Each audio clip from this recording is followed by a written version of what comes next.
ایک حدیث میں حضور پاک صلی اللہ علیہ وآلہ وسلم نے رحمت خداوندی کی وسعت کو بیان فرمایا ہے۔ حضرت ابو سعید الخدری رضی اللہ تعالی عنہ فرماتے ہیں کہ حضور اقدس صلی اللہ علیہ وآلہ وسلم نے فرمایا، سابقہ قوم میں ایک آدمی تھا جس نے 999 آدمی قتل کیے تھے۔ اس کو ندامت ہوئی۔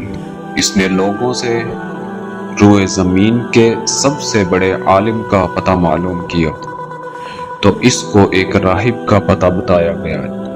چنانچہ وہ اس کے پاس گیا اور اس نے اس سے کہا کہ اس نے 999 آدمی قتل کیے ہیں، کیا اس کے لیے توبہ کی کوئی صورت ہے؟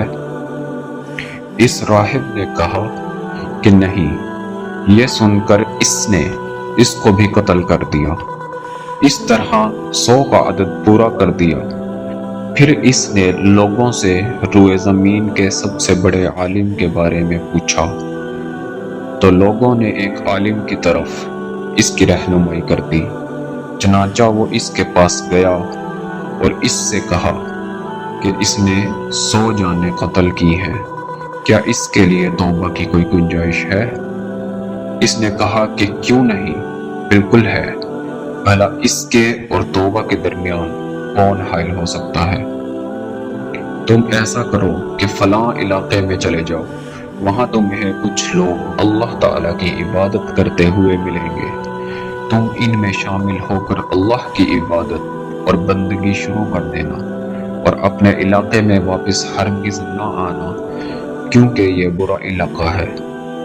چنانچہ وہ چل پڑا۔ ابھی آدھے راستے پر تھا کہ موت کا وقت آ گیا۔ رحمت کے فرشتے اور عذاب کے فرشتے آپس میں بحث کرنے لگے۔ رحمت کے فرشتے کہنے لگے کہ یہ شخص توبہ طائب ہو کر اپنے قلب کو اللہ تعالی کی طرف متوجہ کر کے نکلا تھا، اس لیے اس کی روح ہم قبض کریں گے۔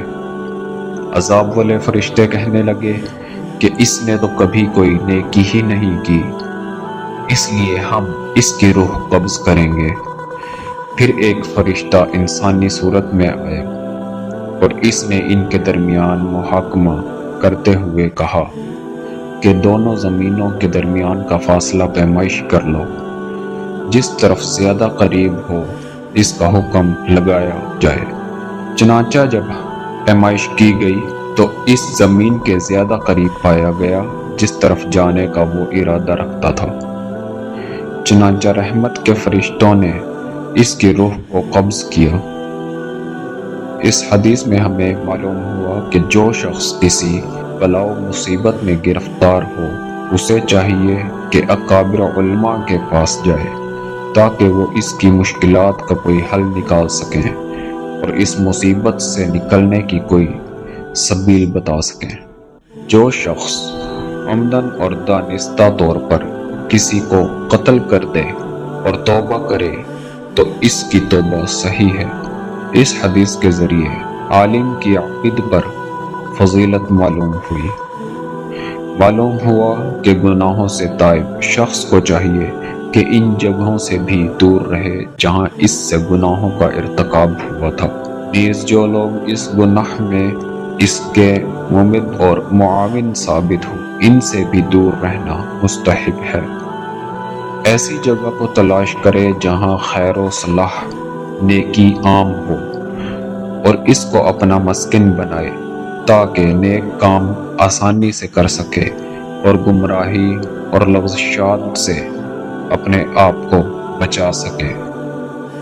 اس سے معلوم ہوا کہ جو شخص کسی بات سے ناواقف ہو اور اس سے وہ بات پوچھی جائے تو اسے جواب میں کہنا چاہیے اللہ اعلم، کیونکہ اپنی لا علمی کا اظہار کرنا بھی نصف علم ہے۔ جو عالم منصب قضاء پر فائز نہ ہو، اس پر واجب نہیں ہے کہ دو مجرموں کے درمیان خدا کا کوئی حکم نافذ کرے۔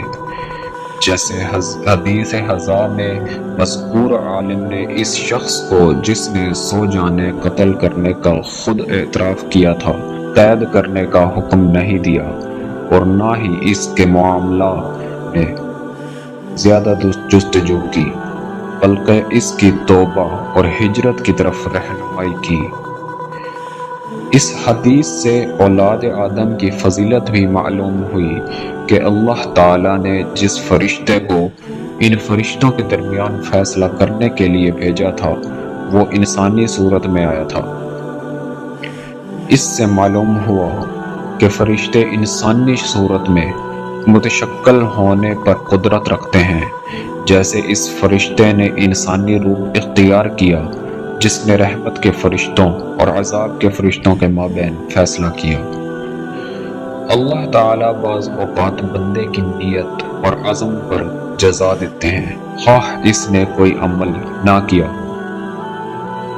ارواح کو قبض کرنے کے سلسلے میں لوگوں کے درمیان تفاوت ہے۔ جو نیک ہوتا ہے اس کی روح کو رحمت کے فرشتے قبض کرتے ہیں، اور جو بد ہوتا ہے اس کی روح کو عذاب والے فرشتے قبض کرتے ہیں۔ اور اس حدیث سے پتہ چلا کہ بسا اوقات فرشتوں کو بندوں کے بعض احوال معلوم نہیں ہو پاتے، جیسے حدیث ہزار میں ملاحظہ ہوا۔ اگر ایسی بات نہ ہوتی تو اس آدمی کے بارے میں ان کا جھگڑا نہ ہوتا۔ جن فرشتوں کے سپرد انسانوں کے امور ہیں، کبھی ان کے درمیان کسی مسئلے میں اجتہادی اختلاف بھی ہو جاتا ہے، جس کا وہ پھر بارگاہ خدا بندی میں پیش ہو کر فیصلہ کرواتے ہیں۔